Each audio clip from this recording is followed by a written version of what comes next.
నమస్తే, నేను Rajesh. Welcome to big debate. ఇక తెలంగాణ గ్లోబల్ రైజింగ్ సమ్మిట్ ఆవిష్కృతమైంది. 2 రోజుల పాటు ఈ సదస్సు జరగబోతుంది, సోమ మంగళవారం రోజులో. సో మొత్తానికి ఈ సదస్సు భారత్ ఫ్యూచర్ సిటీ వేదికగా ఈ సమ్మిట్ జరుగుతుంది. మొత్తం 44 దేశాల నుంచి 154 మంది ప్రతినిధులు హాజరయ్యారు ఈ సదస్సుకి. ఇటు రాజకీయ నేతలు కావచ్చు, పారిశ్రామికవేత్తలు, సినీ పరిశ్రమకు సంబంధించిన వీళ్ళందరూ కూడా ఈ యొక్క సదస్సుకు హాజరయ్యారు. 10 ఏళ్లలో తెలంగాణను ఉన్నతంగా తీర్చిదిద్దేందుకే ఈ యొక్క సమ్మిట్ అనే విధంగా కూడా ముఖ్యమంత్రి మాట్లాడారు. అదేవిధంగా 1,00,000 కోట్ల రూపాయల పెట్టుబడులు రాబోతున్నాయి అనే విధంగా ఈరోజు సర్కారు చెప్తుంది. ఆ విధంగానే ఈ యొక్క సమ్మిట్ నిర్వహిస్తున్నారు. ఈ సమ్మిట్కి 2047 నాటికి తెలంగాణ $3 ట్రిలియన్ ఎక్కువ ఎదుగుతాయని ఆశయంతో ఉన్నామని ముఖ్యమంత్రి చెప్తున్నారు. సో కొత్త రాష్ట్రమైన అభివృద్ధి వైపు దూసుకుపోతుంది అనే విధంగా ముఖ్యమంత్రి చెప్పారు.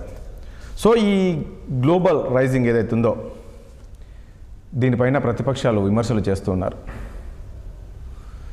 గ్లోబల్ రైజింగ్ కాదు, గ్లోబల్ రైజింగ్ అనే విధంగా చెప్తున్నారు. కేవలం ఆయన ప్రచారం కోసమే ఈ యొక్క సదస్సు నిర్వహిస్తున్నారు అనే విధంగా ఇటు బీఆర్ఎస్ పార్టీ నుంచి కావచ్చు, బీజేపీ నుంచి కూడా చెప్తున్నారు. నిజంగా మరి ఆ పరిస్థితి ఉంది. ఎందుకంటే దేశ విదేశాల నుంచి ప్రతినిధులు వచ్చారు ఇక్కడికి. తెలంగాణలో పెట్టుబడులు పెట్టేందుకు పాజిటివ్ ఉన్నారని కూడా ప్రభుత్వం నుంచి చెప్తున్నారు మంత్రులు. మరి ఈ రకంగా కామెంట్స్ చేయడం ఎంతవరకు కరెక్ట్? దాంతోపాటు ఇక 2 ఏళ్ల పాలన, కాంగ్రెస్ సర్కార్ ఏర్పడి కూడా 2 ఏళ్ళ పాలన అవుతున్న సందర్భంగా ఈ 2 ఏళ్లలో ఏదైతే ప్రజలకు ఇచ్చిన హామీలు ఏవైతున్నాయో ఇవన్నీ కూడా ఎంతో సక్సెస్ఫుల్గా చేశామని చెప్పేసి కూడా నిన్న ముఖ్యమంత్రి చెప్పారు. దీనిపైన కౌంటర్ వేశారు. ఏం చేశారు? ఓన్లీ మాటలే తప్ప మీరు చేతలు లేవు. అదే గతంలో కేసీఆర్ తెలంగాణ రాష్ట్రం ఏర్పడిన తర్వాత ముఖ్యమంత్రిగా ఉన్నప్పుడు 2 ఏళ్లలో ఎన్నో చేశారు, ఎన్నో అద్భుతాలు చేశారు అనే విధంగా ఈరోజు మీడియా సమావేశం ఏర్పాటు చేసి మాజీ మంత్రి హరీష్ రావు గారు చెప్తున్నారు. నిజంగా ఆ పరిస్థితి. సో ఇలాంటి అంశాలను కూడా మనం చర్చిద్దాం. చర్చలో పాల్గొంటున్నారు కాంగ్రెస్ పార్టీ సీనియర్ నాయకులు మానవతరాయ్ గారు మనకు లైవ్లో ఉన్నారు. అదేవిధంగా బీఆర్ఎస్ పార్టీ సీనియర్ నాయకురాలు రజితారెడ్డి గారు ఉన్నారు. అదేవిధంగా రాజకీయ విశ్లేషకులు బండారు రామ్మోహన్ రావు గారు మనకు లైవ్లో ఉన్నారు. మరి కాసేపట్లో బీజేపీ నుంచి అల్జపూర్ శ్రీనివాస్ గారు కూడా రాబోతున్నారు. రజితారెడ్డి గారు, మీ దగ్గరికి వద్దాం. ఏమనిపిస్తుంది? ఈరోజు నేను ఇంతకుముందు చెప్పినట్లు గ్లోబల్ రైజింగ్ సమ్మిట్ అయితే, సదస్సు అయితే ప్రారంభమైంది. ఈ సదస్సుకు మరి దేశ విదేశాల నుంచి కూడా ప్రతినిధులు వచ్చారు. ఏమనిపిస్తుంది మన తెలంగాణలో ఈ యొక్క సదస్సును నిర్వహిస్తుంటే? అన్నారు కదండి, గోబెల్స్ ప్రచారం అని. గత సంవత్సరం అంటే 2 ఏళ్ల పాలనలో 2 ఏళ్ల బ్యాక్ ఎన్నికలప్పుడు అదే గోబెల్స్ ప్రచారంతో గెలిచిండ్రు. ఇప్పటికి కూడా అదే పంతా కొనసాగిస్తున్నారు అనేది వాస్తవం. ఎవరి కోసం 100 కోట్ల డేరా నగర్ అని నేను అడుగుతున్నా. 2 రోజుల సర్కస్ కు ఇల్లు వీకి పందిరేస్తున్నారు ఈ కాంగ్రెస్ మేధావులు. 10 కోట్లతో అయ్యే సమావేశం 100 కోట్లకు తీసుకుపోయి దుబారా చేస్తుండ్రు అనేది వాస్తవం కాదండి.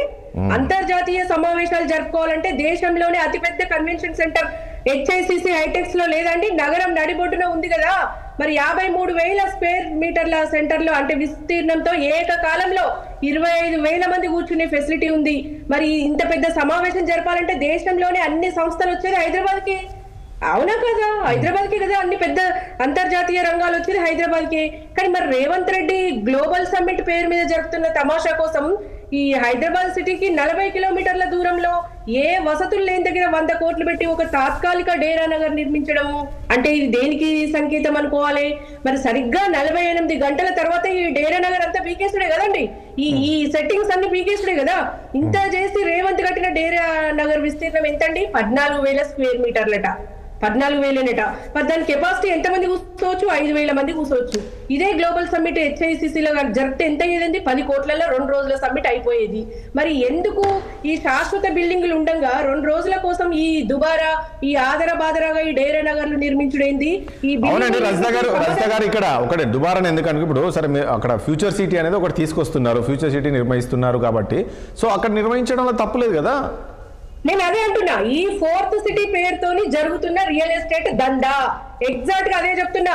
ఇది లాభపడేది ఎవరు? ఈ తమాషా అంతా రేవంత్ రెడ్డి తన అనుచరులు అక్రమంగా సంపాదించిన 1000 కోట్ల ఎకరాల భూమి ఫోర్త్ సిటీ పరిసరాల్లోనే ఉన్నాయి. మరి ఇలా సమ్మిట్ల పేరుతోని హడావిడి చేస్తే ఆ భూముల ధరలు పెరుగుతాయి. ఇదే అసలైన ఎత్తుగడ. మరి అధికారులు కూడా వాళ్ళు పెద్ద పెద్ద అధికారులు కూడా 48 గంటల కోసం కొత్త కొత్త రోడ్లు వేసుడు, విద్యుత్ ట్రాన్స్మిషన్ వ్యవస్థ, ఈ ఖర్చులన్నీ ప్రజలకే కదా భారం.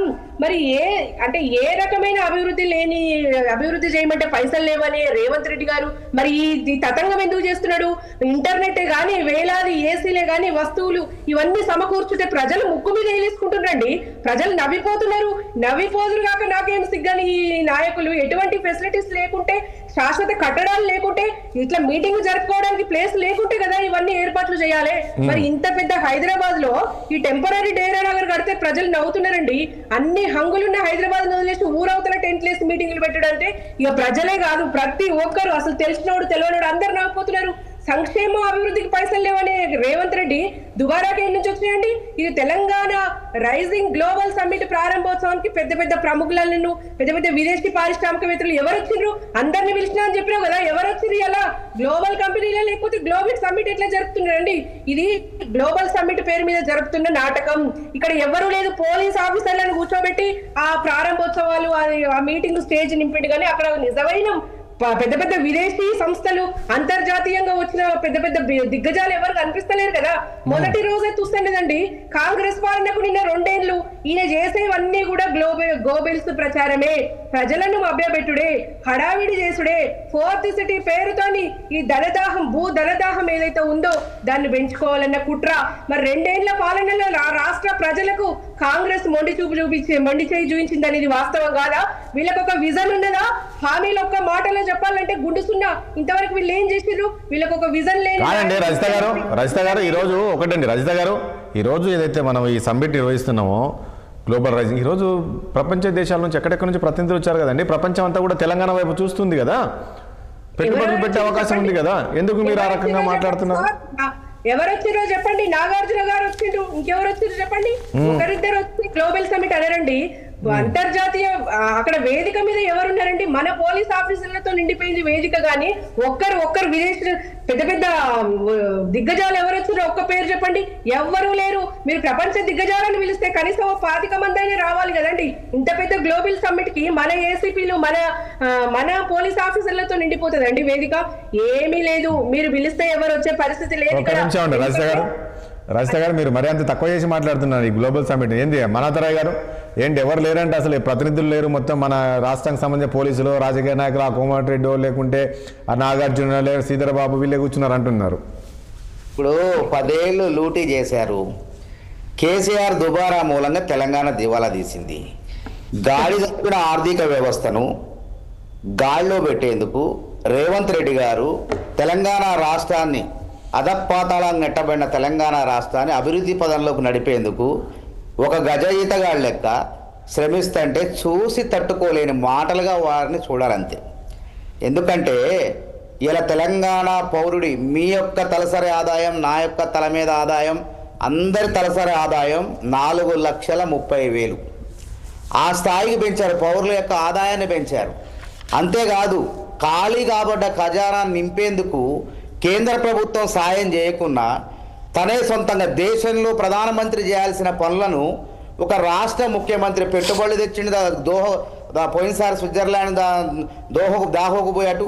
తర్వాత అదేవిధంగా ఇప్పుడు తానే తెలంగాణలో సమ్మిట్ పేరుతో, ప్రపంచ శిఖరాగ్ర సదస్సు పేరుతో ఇక్కడ తెలంగాణలో ఫ్యూచర్ సిటీ అంటే భవిష్య నగరం అది.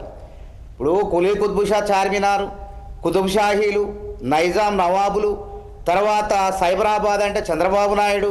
అదేవిధంగా భవిష్య నగరం అంటే రేవంత్ రెడ్డి పేరు చిరస్థాయిగా నిలిచిపోవడం వాళ్ళకి ఇష్టం లేదు. ఎక్కడ పెడతారండి? శంషాబాద్ ఎయిర్పోర్టుకు, లేకుంటే కాలుష్యం లేని దగ్గర ప్రపంచ శాస్త్రవేత్తలను, ప్రపంచ పారిశ్రామిక దిగ్గజాలను ఒక ఆహ్లాదకరమైనటువంటి వాతావరణంలో పెడతారు. కానీ ట్రాఫిక్ గందరగోళాల మధ్యలో పెడతారని ఆయన కొత్త నగరాన్ని మనం నిర్మిస్తున్నాం. దాన్ని చూపాలనే ఉద్దేశంతోనే ఆ ప్రాంతాన్ని అందరికీ తెలియపరచాలనే ఉద్దేశంతో పెడుతున్నాం. వీళ్ళ కథ ఎట్టుందంటే మోటోడికి ఏ మేరకు మొగలి పువ్వు వాసన అన్నట్టుంది కథ. కాబట్టి దయచేసి ఇట్లా అవిజ్ఞానంగా మాట్లాడకండి. కొంచెం హుందాగా మాట్లాడండి, నిర్మాణాత్మక ప్రతిపక్ష పాత్రను పోషించండి.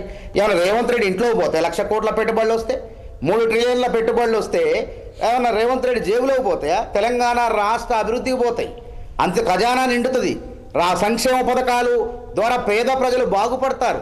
ఇది చూసి నచ్చట్లేదు వాళ్ళకి. ఎందుకంటే రేవంత్ రెడ్డి యొక్క పరిపాలన 10 ఏళ్ళని ప్రజలు దీవిస్తున్నారు. ఇంకా 3,000 రోజులు అంటే 8 సంవత్సరాలు, ఇంటింటికి 10కి పైగా సంక్షేమ పథకాలు, ఇక పక్కా 10 ఏళ్ళు రేవంత్ సర్కార్ అని చెప్పి ప్రతి ఎన్నికల్లో ప్రజలు చూపిస్తూనే ఉన్నారు. వాళ్ళ రేవంత్ రెడ్డికి ఒక ఆశీర్వాదం ఇస్తున్నారు. అది తట్టుకోలేక మనం అధికారంలోకి రాము, మన రాజకీయ ఉనికి ప్రశ్నార్థకం అవుతుందని చెప్పేసి ఇవాళ ఇష్టం వచ్చినట్టు మాట్లాడుతూ ఇవాళ సల్మాన్ ఖాన్ ఫిలిం సిటీ ఏర్పాటు చేయబోతాడు. అదే మానవతరాయ్ గారు ఇక్కడ రజిత గారు ఏమంటారంటే, ఎవరున్నారండి పెద్ద పెద్ద పారిశ్రామికవేత్తలు అన్నారు, విదేశీ ప్రతినిధులు అన్నారు, ఎవరు కనబడట్లేదు కదా అక్కడ ఆ స్టేజ్ మీద, అంత మనోలే తప్ప అంటున్నారు. ట్రంప్ మీడియా సంబంధించిన వాళ్ళు పెట్టుబడులు పెట్టడానికి రాలేదా? చూడండి, రేపు తెలుస్తుంది ఎవరు వచ్చారో లేదో. ఏం తెలవకుండా ఎవడొచ్చిండని అంత అసలు ఆ సోయి లేకుండా మాట్లాడొద్దు దయచేసి. ఇది ఎందుకంటే ఓ పద్ధతి విమర్శించండి, ఓ పద్ధతి ప్రకారం విమర్శించండి. కానీ విమర్శించాలనే ప్రతిపక్షం కదా, విమర్శించాలనే అక్కస్తో విమర్శిస్తే ప్రజలు మాత్రం చూస్తూ ఊరుకోరండి. ఎందుకంటే కళ్ళ ముందు కనపడుతుంది ఈరోజు తెలంగాణ ఎక్కడ కూడా దుబారా లేకుండా. ఆ రోజు కాళేశ్వరం ప్రాణహిత చేవేళ్ల ఉండంగా తెలంగాణ ఖజానా ఎందుకు ఖాళీ చేశారు? కాళేశ్వరం గట్టి కూలేశ్వరంగా మార్చారా లేదా? అది దుబారా అంటే. సెక్రటరేట్ 100 ఏళ్లకు ఉండంగా పేదవారికి డబుల్ బెడ్రూమ్ ఇల్లు కట్టకుండా సెక్రటరేట్ 600 కోట్లతో కడతామని చెప్పి 1600 కోట్లు ఎవరి కోసం కట్టారు? పేదవాడికి డబుల్ బెడ్రూమ్ ఇల్లు కట్టలేదు. కానీ వీళ్ళ ఢిల్లీలో ప్రతి జిల్లాలో అంగరంగ వైభవంగా కార్యాలయాలు కట్టుకుని అది జాలదని 11 ఎకరాలు కోకాపేటలో ఖరీదైన భూమిని బీఆర్ఎస్కు రాసుకున్నారు. ఇదండి పరిపాలన. ఒకటండి మనోహర్ గారు, ఇక్కడ ఒక పాయింట్, కేసీఆర్ గతంలో ఈ 10 ఏళ్ళు ఉండి అన్ని ఆర్భాటాలు అంటే దుబారా చేశాడు, ఆయన కూడా సేమ్ ఈ రకంగా ఖర్చులు చేశారు. ఇప్పుడు మన ఆర్థిక పరిస్థితి కూడా బాగాలేదు అన్నప్పుడు వీళ్ళంటారు 10 కోట్లతో అయిపోయేది, అయితే బ్రహ్మాండంగా ఉంది కదా, ఎందుకు 100 కోట్లు పెట్టి 2 రోజుల కోసం ఆ డేరాలు పెట్టి అవి అనేది రేపు పీకిపోయేది అంతా వృధా కదా అనే విధంగా మాట్లాడుతున్నారు. వాళ్ళకు వృధా, ప్రజలకు లాభం. ఎందుకంటే 1,00,000 కోట్లు వస్తాయి కదా, 1,00,000 కోట్లు వస్తే వాళ్ళ కళ్ళు ఎర్రబడుతున్నాయి. రేవంత్ రెడ్డి మళ్ళీ 10 ఏళ్ళు ఉంటాడు, ప్రజలు ఆశీర్వదిస్తారు. ఈ బాధ ఉంది వాళ్ళకి. ఇప్పుడు ఎవరైనా పెట్టుబడి పరిశ్రమ పెట్టినా ఏదన్నా డబ్బులు ఖర్చు కాకుండా పెట్టవండి, ఒక 50 లక్షలతో పరిశ్రమ పెడితే 10 కోట్ల లాభం రావాలి ఖజానాకు అనుకుంటాడు ఎవడన్నా. రేవంత్ రెడ్డి కూడా అక్కడ ఉన్నటువంటి దుబారా లేకుండా పద్ధతి ప్రకారం అంతర్జాతీయ ప్రతినిధులు వాళ్ళు, ఏ మారుమూల పల్లెటూరులు కాదు, వాళ్ళు పెట్టుబడులు పెట్టే వ్యాపారవేత్తలు, దిగ్గజాలు, వాళ్ళ స్థాయికి తరహాలో ఉండాలి, ఎటువంటి లోపాలు రాకుండా. తద్వారా ఏం లాభం మనకి? 10 కోట్లు ఖర్చు పెడితే 1,00,000 కోట్లు వస్తాయి. ఆ మాత్రం కూడా ఇంగిత జ్ఞానం లేకుండా, ఇష్టం వచ్చినట్లు అవగాహన లేకుండా, అధికారం కోల్పోయేసరికి మతిస్థితితో కోల్పోయి మాట్లాడటం అనేది భావ్యం కాదు. దయచేసి ఓర్చుకోండి, స్పోర్టివ్గా ఆదర్శంగా తీసుకోండి. లేకుంటే నిజంగా తప్పు జరిగితే ప్రశ్నించండి.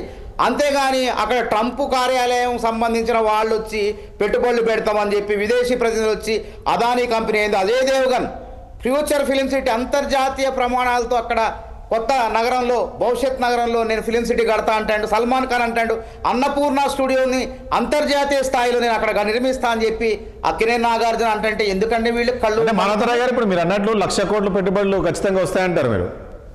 100% గుర్తుపెట్టుకోండి. ఇవాళ హైదరాబాద్ గోల్కొండ సుల్తానులు, నైజాం నవాబులు, సైబరాబాద్ అంటే చంద్రబాబు నాయుడు, ఇవాళ భవిష్య నగరం అంటే రేవంత్ రెడ్డి పేరు సువర్ణాక్షరాలతో లిఖిస్తారు. కాబట్టి కేటీఆర్కి మింగుడు పట్టం లేదు. కాబట్టి ఈ విధంగా ఆరోపణలు చేస్తున్నారు. అది గ్లోబల్స్ అట. గ్లోబల్స్ అయితే ఇట్లా చేసుకోవాల్సిన అవసరం ఏది, అంత చేయాల్సిన అవసరం ఏముందంటన్నా. అక్కడ ప్రతినిధులు వచ్చారు, కనపడుతున్నారు. 44 దేశాల నుంచి 154 మంది ప్రతినిధులతో పాటు మొత్తం 2,000 మంది ప్రతినిధులు వచ్చారు. పోలీసు భద్రతా బలగాలు ఉన్నారు. ఎందుకంటే ఇలా బీజేపీ భద్రతకు భయం ఏర్పడుతుంది. ఎక్కడ బాంబేలతో ఏమైందో అని చెప్పేసి బీజేపీ పాలనలో ఉన్నారు. కాబట్టి అంతర్జాతీయ వచ్చినటువంటి ప్రతినిధులకు ఏమీ హాని జరగకుండా పోలీసులు భద్రత మరి ఉంటే దాన్ని కూడా రాజకీయం చేస్తున్నారు. అంటే పోలీసులు ఉండొద్దా? మరి ఎవరు ఉండాలా? అంటే వాళ్ళు ఇష్టం వచ్చినట్టు వాళ్ళని ఏదన్నా దాడులు చేయొచ్చు, వాళ్ళ మీద ఎవరినో అసాంఘిక శక్తులు ఎవరన్నా, అది కూడా తప్పేనండి. ఏమన్నా లోపాలు తెలంగాణ రాష్ట్రానికి లాభం అవుతుందా లేదా, ఇది ఆలోచించాలా. అంతేగాని ఇక విమర్శించాలి కదా అని చెప్పి అన్ని ఇంక ఇష్టం వచ్చినట్టు మాట్లాడటం అనేది పద్ధతి కాదు. జాగ్రత్తగా ఆలోచన చేసి మాట్లాడండి. ఇలాంటి సమయంలో రాజకీయాలని పక్కకు పెట్టి తెలంగాణ రాష్ట్రం కోసం, తెలంగాణ అభివృద్ధి కోసం అందరూ సపోర్ట్ చేయాలంటారు మీరు, విమర్శలు చేయకూడదు. పాత్ర పోషించాలండి, ప్రతిపక్ష పాత్ర. రేవంత్ రెడ్డి గారు అదే అంటాడు, ఆరోగ్యకరమైన రాజకీయాలు ఉండాలి. నేను కక్ష సాధింపు చర్యలు కాదు నాకు, తెలంగాణ అభివృద్ధి ముఖ్యం నాకు. కాబట్టి ప్రతిపక్ష నాయకుడు ఫామ్ హౌస్ లో కాదు పడుకునేది, బయటికి రాండి అంటాడు. బయట ఆయన దేనికి రాడా, బీసీ 42% రిజర్వేషన్లు అంటే రాడా, దేనికి రాడా? ఆయన అక్కడ కూర్చొని మరి ఏం చేస్తాడో తెలియదు. ఎందుకు కాదండి, కాదు అనంతరాయ్ గారు, ఎందుకు హరీష్ రావు ఉన్నారు, కేటీఆర్ ఉన్నారు, వీళ్ళందరూ ఉన్నారు కదా. వాళ్ళు ప్రధాన పార్టీ అధ్యక్షులు కాదండి, వాళ్ళు గుర్తుపెట్టుకోండి. ప్రధాన ప్రతిపక్ష నాయకుడు ఈ రాష్ట్రంలో కల్వకుంట్ల చంద్రశేఖరరావు గారు, గౌరవనీయులు మాజీ ముఖ్యమంత్రి కేసీఆర్ గారు. కాబట్టి వారు మాట్లాడాలి కదా, ఏం జరిగినా మాట్లాడాలి కదా. ఆమె బీసీ సంబంధించిన సామాజిక వర్గం చెందిన ఆయన ఆత్మహత్య చేసుకోవడం ఎందుకు చేసుకోవడం తెలియదు. దాని గురించి కనీసం పెద్ద వ్యక్తి, తెలంగాణ కోసం కొట్లాంటి వ్యక్తి, ఆయన మాట మాట్లాడాలా వద్దా? ప్లేనరీ పెడితే బీసీల గురించి మాట్లాడరు. ఇంత పెద్ద ఎత్తున సమ్మిట్ జరుగుతుంటే వచ్చే సూచనలు సలహాలు ఇస్తారా, లేకుంటే ప్రశ్నిస్తారా? అది లేదు, ఎవరితోనూ పెట్టి మాట్లాడిస్తారు. కేసీఆర్ పంపించారా ఇన్విటేషన్? హలో, కేసీఆర్కి ఇన్విటేషన్ పంపించారా? ఇప్పుడు కేసీఆర్ కి అందరినీ కూడా కలుస్తున్నారు, పంపించారో పంపించారు. ఎందుకంటే ఆయన ఫామ్ హౌస్ కే పరిమితం అయింది కదా. ఎందుకంటే మీరు పిలిచినప్పుడు గతంలో కార్యక్రమాలు పిలిస్తే వచ్చారండి వారు. ప్రభాకర్ గౌడ్ గారు తెలంగాణ ఆవిర్భావ ఉత్సవాల్లో పోతే కనీసం వస్తానని చెప్పరు, రాడని చెప్పరా. కాబట్టి ఇట్లాంటి టైంలో ఎట్లా తట్టుకోలేరు, అట్లా తట్టుకోలేరు. కాబట్టి అట్లాంటి వాళ్ళు పిలవకపోవడం కూడా మంచిది. అసలు ఆయన ఉన్నాడా లేడా, స్పందిస్తాడా లేదా అది చెప్పండి. అట్లంటే తెలంగాణ రాష్ట్రం ఏర్పడి తొలి ముఖ్యమంత్రి 10 ఏళ్ళు పాలించిండు కేసీఆర్. కాదన్నా అవునన్నా ఉద్యమ సమయంలో చూసాము ఏ రకం ఆయన కూడా ఇచ్చేది. సరే, అదే ముఖ్యమంత్రిగా పాలించారు, మేము అభినందిస్తాను. మరి ప్రతిపక్ష నాయకుడు పాత్ర పోషించరా? రాష్ట్రంలో ఏం జరుగుతున్నా మాట్లాడరా? చెప్పండి. అంటే వీళ్ళంతా మాట్లాడితే వీళ్ళు మాట్లాడలేరా? బయటికి రండి, మాట్లాడండి అని చెప్తున్నారు. గౌరవప్రదంగా మాజీ ముఖ్యమంత్రి గారు, మీరు బయటికి రండి, మీ సూచనలు మేము తీసుకుంటాం అమూల్యమైనవి అని చెప్తూనే ఉన్నారు. కేసుల సంగతి అవి వాళ్ళు విచారణ సంస్థలు చూసుకుంటాయి. ఇప్పుడు కాళేశ్వరం సిబిఐ కప్ప చెప్పిన అది బీజేపీ వాళ్ళు, బీఆర్ఎస్ వాళ్ళు కావాలి, తేల్చుకోవాల్సిన అంశం అది. విచారణ జరుపుతారు. మళ్ళీ వస్తాను మానవరాయ్ మీ దగ్గర, మళ్ళీ వస్తాను. రామ్మోహన్ రావు గారు, రాజేష్ గారు చెప్పండి, ఏంటి సమ్మిట్ గురించి, ఏంటి ఎట్లా అనిపిస్తుంది సమ్మిట్? తెలుగులో ఒక సామెత ఉంది రాజేష్ గారు, మీకు రవితారెడ్డి గారికి అట్లాగే మానవరాయ్ గారికి నమస్కారం. నమస్తే. తెలుగులో ఒక సామెత ఉంది, ఏమనంటే ఒక కోడలు అత్త దగ్గర పోయి అత్త నేను కొడుకుని అంట అన్నదట. ఎవరైనా భ్రష్ట అత్త ఉంటుందా వద్దని, మనం కూడా అంతే. తెలంగాణ అభివృద్ధి చెందాలని అందరం కోరుకుంటాం, తెలంగాణ వాదులు అందరం కోరుకుంటాం. సమస్య ఇక్కడ ఏమి శేషభిషల్లో కిషన్ రెడ్డి గారు కూడా పోయి మాట్లాడొచ్చింది కదా, వీళ్ళని పిలిస్తే వీళ్ళు కూడా పోయేవాళ్ళు. అందుకని ఏమంటున్నానంటే, మీరు అడిగిన ప్రశ్న నేను కూడా మానవరాయ్ గారిని అడుగుదాం అనుకున్నాను. ఎందుకంటే దేశం అంతా తిరిగి వచ్చి ఎక్కడెక్కడ చేసేసి ఇంటికైనా మన ఇంటికైనా ఇంటి పనివాడు ఇంటికైనా మన ఇంటోడు కావాలని సామెత కదా, అక్కడికే వచ్చిన మాట. ఇప్పుడు జరిగింది అదే. మనం ప్రధానమంత్రి పిలిచి వచ్చినాం, అని రాలేదు. అట్లాగే రాహుల్ గాంధీ, సోనియా గాంధీ, ప్రియాంక గాంధీ, వాళ్ళందరినీ పిలిచి వచ్చినాం కదా, మరి ఎందుకు రాలేదు వాళ్ళు? ఇప్పుడు మొన్న ఢిల్లీ కట్టడకు అక్కడ రాలేదు, ఇక్కడ రాలేదు. నేను పిలిచి వచ్చింది కదా, అక్కడ అయ్యా మోడీ గారిని పిలిచినప్పుడు రాజేష్ గారు అక్కడ ప్రతిపక్ష నాయకుడు పిలిచింది కదా, లోక్సభలో రాజ్యసభలో. మరి ఇక్కడ కూడా మన ప్రతిపక్ష నాయకుడు ఉంది కదా. నేను ఏమంటున్నాను, కేసీఆర్ వస్తాడని ఆశపడితే నేను రాకపోతే బదనం చేద్దాం, నష్టం ఉందంటున్నాను. ఆయన పిలిచిన తర్వాత రాకపోయింది అనుకోండి, మన ఆయన అన్నారు కదా, మనకు తెలంగాణ ఉత్సవాలు జరిగినప్పుడు రాలేదు, కరెక్టే. ఇప్పుడు కూడా పిలిచి బదనం చేయండి, నష్టం ఉంది అంటున్నాడు. అంటే పిలువనంటే ఏమన్నట్టు, ఎవరైనా అంటే ఒక మాట ఉంటుంది గారు, మనము ఒక్కడమే ఫోన్ చేసి రమ్మంటే మనం ఏం చేస్తాం, అడ్వాన్స్ కంగ్రాచులేషన్స్ అని ఫోన్ లో పెట్టేస్తాను. ఎవరైనా భర్త వచ్చి పెట్టింది అనుకోండి, మొగోడు వస్తే మొగోళ్ళం పోతాం. ఇద్దరు కలిసి భార్యాభర్తలు వచ్చి ఆహ్వానం చేస్తే ఇంకో రకంగా ఉంటది. ఇది అంతే అంటున్నాను. మనం ఇచ్చేదాన్ని బట్టి, మర్యాద ఇచ్చేదాన్ని బట్టి పుచ్చుకుంటూ ఉంటుంది అంటున్నాను. ఇక్కడికి వస్తాను నేను, గ్లోబల్ సమిట్ ని ఆహ్వానిస్తున్నాను నేను. మంచిది కావాలి, తప్పనిసరి మనకు గ్లోబల్ సమిట్ కావాల్సిందే, ప్రపంచంలోని పెట్టుబడులు రావాల్సిందే. కానీ ఏవైతే పగటి కలలు కనొద్దు అంటున్నాను నేను. అక్కడికి వస్తాను. ఒక చిన్న కథ చెప్తాను, నాకు టైం ఇవ్వండి. చిన్న కథ ఏంటంటే, కయ్య గారట ముఖ్యమంత్రి గారు అంటున్నారా, ఇది పగటి కలర్ కలవద్దు ఎవరైనా అంటున్నాండి. అది కేసీఆర్ గారిన తప్పే, వీళ్ళు గారిన తప్పండి. కేసీఆర్ ఇప్పుడు ముఖ్యమంత్రి గారు రాష్ట్రాన్ని వెళ్తున్నారు కాబట్టి ఇప్పుడు ఆ పగటి కలర్ మీరు అన్నది బట్టి ఆయన అంటున్నారా? అదే చెప్తున్నా, కలర్ కానండి వాటి సాకారం చేసుకోండి అనే మాట రాష్ట్రపతి అన్నారు. సార్ కొంచెం మధ్యన డిస్టర్బ్ చేయకండి సార్, నా ఫ్లో పోతాడు. నేను ఏమంటానంటే మీరు తర్వాత చెప్పండి, నేను మీకు పార్టీకి వ్యతిరేకం కాదు, నేను చెప్పే విషయం చెప్తున్నాను. నేను పగటి కళలు కానండి సాకారం చేసుకోండి. ఆ కళలు సాధ్యం కాని కళలు కంటే రేపు భంగపడతామంటున్నాను. అందుకని అది మా అమ్మడి చెప్తున్నాను. ఒక అయ్యగారు ఏం చేసిందంటే, ప్రతిసారి కార్యాలకు బయటపడట పోతే నెయ్యి బట్టన్నిటికి ఇట్లా పడుతుండే చెయ్యి పడితే నెయ్యి నిండబడితే కదా కుండల పక్కన పోసుకుంటుందట. పోసుకున్నట్ట ఎంత కుండె నెయ్యి తయారు చేసిందట. చేసి కుండె నెయ్యి మూతి కట్టిండు, ఇంటికి పోతా అనుకుంటు. పెళ్లిగా ఆయన అయ్యగారు ఇంటికి పోతా అనుకున్నాడు. బయలుదేరిండు. చెట్టు కింద నిద్ర వచ్చింది, పడుకొని ఏం చేసిండు, ఈ కుండె నెయ్యి అమ్ముతా, ఈ నెయ్యి అమ్మితే 4 కుండల మన 2 బర్రెలు వస్తాయి, ఆ బర్రెలకు చేసి గడ్డి వేస్తా, ఒక వ్యవసాయ భూమి అనుకుంటా, చిన్నగా చెప్తున్నా. ఆ తర్వాత వరుసగా అన్ని ఇల్లు కట్టుకుంటా, ఇల్లు కట్టుకుని ఇంకేం కావాలి, పెళ్ళాం కావాలి కనుక పెళ్లి చేసుకుంటా అనుకుంటా. పెళ్ళాం మరపడుతుంది ఒక్క తనుదంతా ఆయన తన్నుదండి అయితే ఉన్న కుండె నెయ్యి కింద పడి పలికిపోయింది. అటువంటి కళలు కనొద్దు అంటున్నాను. ఎందుకంటే కళలు కందా. ఇక్కడ నేను ఆర్థికవేత్తగా నేను ఏమంటాను, నేను ఎకనామిక్ స్టూడెంట్ ఇక్కడ చెప్తాను. నేను 3 ట్రిలియన్ల పెట్టుబడులను కళలు కాదండి. ఒకటి రామ్మోహన్ రావు గారు ఇక్కడ ముఖ్యమంత్రి గారు మధ్యలో ఒక విషయం అన్నారు, ఏంటంటే కళలు కనాలి, కళలు సాకారం. నా విజన్ ఒకటి, నేను ముఖ్యమంత్రి కావాలనుకున్నా, నా విజన్ ముఖ్యమంత్రి అయ్యాను. సో 10 ఏళ్ళు సీఎంగా అవుతాను, 10 ఏళ్ళు సీఎంగా ఉంటాను, రాష్ట్రాన్ని అభివృద్ధి వైపు పరుగులెత్తిస్తాను. సో నా విజన్ అది అన్నాడు కదా. సో చెప్పలేం కదా ముఖ్యమంత్రి. ఇప్పుడు రేవంత్ రెడ్డి గారు ఎక్కడో జెడ్పీటీసీగా ఉండే, ఈ రోజు ముఖ్యమంత్రి అయ్యారా లేదా? అంటే నేనంటే కళలు కానీ సాకారం చేసుకోండి అంటున్నాను కానీ మళ్ళీ మీరు నాకు డిస్టర్బ్ చేస్తే ఏం లాభం, నేను మాట్లాడేది అంతా పోతుంది. మానవతరాయ్ గారు అడ్డమ్మ తిరుగుతలేడు కదా, మీరు కొంచెం చేసే బాగండి. నేను ఏమంటున్నానంటే కళలు కానీ సాకారం చేసుకోండి అంటున్నాను. ముఖ్యమంత్రిని అభినందిస్తున్నాను. ఇవాళ ఆ స్థాయి నుంచి ఈ స్థాయికి వచ్చి మంచిది అంటున్నాను. నేను పెట్టుబడులు తీసుకురావడం తప్పలేదు అంటున్నాను. గ్లోబల్ సమ్మిట్ సమర్థిస్తున్నాను. కానీ వాస్తవాలు దాటిపోతే పగటి కళలు అయితే అని నేను అంటున్నాను. వాస్తవాలు చెప్తాను నేను. మన ఆర్థిక వ్యవస్థలో ఇవాళ 1 ట్రిలియన్ వ్యవస్థ 34 చేస్తా అంటున్నాడు. 9 ఏళ్ళు ఉన్నది. సరిగ్గా 9 ఏళ్ళు 34 అంటే 9 ఏళ్ళ మనం ఇప్పుడు ఎక్కడున్నామో తెలుసుకుంటే ఎక్కడికి మనం తెలుస్తుంది అంటున్నాను. ఎక్కడున్నా మనము 18 లక్షల కోట్ల రూపాయల ఆర్థిక వ్యవస్థ మనది ఇప్పుడు. ఏది తెలంగాణ 18 లక్షల కోట్లు. 1 ట్రిలియన్ అంటే ఎంత తెలుసా? చాలా మంది సున్నాలు తెలుస్తారు. సమస్య అదే. 90 లక్షల కోట్లు 1 ట్రిలియన్ అంటే. 3 ట్రిలియన్ అంటే 2047 వేరు. నేను 9 ఏళ్ళు అప్పుడు 270 లక్షల కోట్లు. మన పక్కనే ఉన్న ముంబై ఆదాయం ఎంత తెలుసా? మొత్తం అంతా మన మహారాష్ట్ర ఆదాయం 54 లక్షల కోట్లు. మనం 18 ఉన్నాం, మనకన్నా 3 ఇంతలు వాళ్ళు ఎక్కువ ఉంటాం. ఆర్థిక రాజధాని అది. మన భారతదేశం ఎంత తెలుసా? 4.5 ట్రిలియన్లే ఇప్పుడు మొత్తం. 4.5 ట్రిలియన్లే. 3 ట్రిలియన్ మనం అంటున్నాం. 3 ట్రిలియన్ 270 లక్షలు. 4.5 ట్రిలియన్ అంటే 936, దాదాపు 4 లక్షల మన కోట్ల లెక్క. దేశ ఆర్థిక వ్యవస్థ కంటే సగం కంటే ఎక్కువ సాధిస్తామంటాం. మంచిది కాదంటలేదు, కలవడం కనొద్దు అంటలేదు, లక్ష్యం పెట్టుకోవద్దాను. 2020 లక్ష్యం పెట్టుకున్నప్పుడు కూడా చంద్రబాబు నాయుడు గారు ఇట్లే అన్నారు, కాదంటలేదు. చంద్రబాబు నాయుడును వెక్కిరించారు. అది అయిందా కాలేదు తర్వాత సంగతి. నేను 18 లక్షల కోట్ల మన తెలంగాణ ఏది జీడిపి ఏదైతే ఉన్నదో మొత్తం ఆదాయం చూసుకుంటే ఈ 18 లక్షల కోట్లను 90 లక్షల కోట్లకు 10 ఏళ్ళు తీసుకుపోగలుగుతామా అన్నట్టు. లక్ష్యం పెద్దగా పెట్టుకోకండి. దానివల్ల ఏమైందంటే ఇప్పుడు టార్గెట్ ఎక్కువ పెట్టుకుని అవసరంగా భంగపడితే లాభం లేదు. టార్గెట్ కొంచెం డబుల్ చేసుకుందాం. 18 లక్షల కోట్లను ఒక 50 లక్షల కోట్లు చేద్దాం అనుకుందాం, అది వేరే ఉంటుంది. కనుక లక్ష్యాలు బాగా పెద్దగా పెట్టుకోండి, ఘనమైన లక్ష్యాలు పెట్టుకుంటే అయితే ఖచ్చితంగా మనకి బదనా వస్తుంటారు. ఇంకొక మాట చెప్తాను. ఇప్పుడు నేను చెప్పాను కదా, భారతదేశం చెప్పినా, మహారాష్ట్ర చెప్పినా, మనకి చెప్పినా.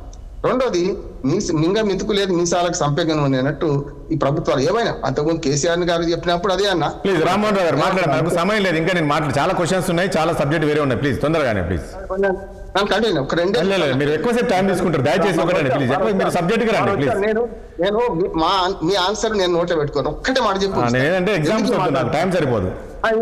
ఒక్కటే మాట సార్, నేను ఏమంటారు మింగ మెతుకులేదు మీసాల సంబంధం ఎందుకు అంటున్నాను నేను అంటే, రేవంత్ రెడ్డి గారు ఏం చెప్తున్నాడు, 18,000 కోట్ల రూపాయలు ఏం చేసినా 2 ఏళ్లలో 18,000 కోట్ల రూపాయల కంటే ఎక్కువ పెరుగుతలేదు. కానీ 25,000 కోట్ల రూపాయలు నెలకు అవసరం పడ్డాయి. మిగతా 7,000 కోట్లు ప్రభుత్వాన్ని నడపడానికి. అయ్యగారు సంపాదన అమ్మగారు పసుపు గుంగులు పోతున్నాయి. ఆయన అప్పులు చేసిండు, కరెక్టే, అప్పులు చేసిండు, ఏం చేసిండు వాళ్ళు చూసుకుంటారు. 25,000 కోట్ల రూపాయలు కావాలంటున్నారు. ఇవాళ ప్రభుత్వం నడపడానికి నెలకు 7,000 కోట్లు అప్పు చేస్తుంటే మరి ప్రభుత్వం అభివృద్ధి పథకాలు ఏం చేయాలి, ఎట్లా చేయాలి ఆలోచించాలి కదా. 1,00,000 కోట్ల పెట్టుబడులు అంటే అది కూడా చెప్తున్నా. 1,00,000 కోట్ల పెట్టుబడులు అంటే జేబులు కట్టుకుని ఎవరు రాడు, సంచులు కట్టుకుని ఎవరు రాడు. దావూద్ సదస్సుకి అందరు పోతున్నారు. వచ్చింది గతంలో కేటీఆర్ పోయిండు 10 సార్లు 9 సార్లు పోయిండు ఆయన. మొన్నటి దాకా రేవంత్ రెడ్డి 2 సార్లు పోయొచ్చాడు. వచ్చినాక కట్టలు కట్టుకుని ఎవరు రారు. కానీ పెట్టుబడులు ఎట్లా వస్తాయంటే, పెట్టుబడి ఎన్ని లక్షల కోట్లని చూడొద్దు. ఇవాళ అభివృద్ధి సమాజంలో సస్టైనబుల్ గోల్స్ SDC ఉన్నాయి కదా, దాని ప్రకారం ఏమంటున్నారంటే మీరు 1000 కోట్ల పరిశ్రమలకు 100 మందికి ఉద్యోగాలు దొరికినాయి అనుకోండి, 10,000 కోట్లకు పెట్టుబడి పెట్టి 100 మందికి ఉద్యోగాలు రాకపోతే ఆ పరిశ్రమ వేస్ట్ అంటున్నారు. మానవ వనరులు వాడుకోవడానికి వీలుగా చేయాల్సిన పని ఉన్నది. ఇక్కడ ఏమంటున్నానంటే నేను విమర్శను సద్విమర్శ తీసుకోండి. నేను విమర్శ చేస్తాను.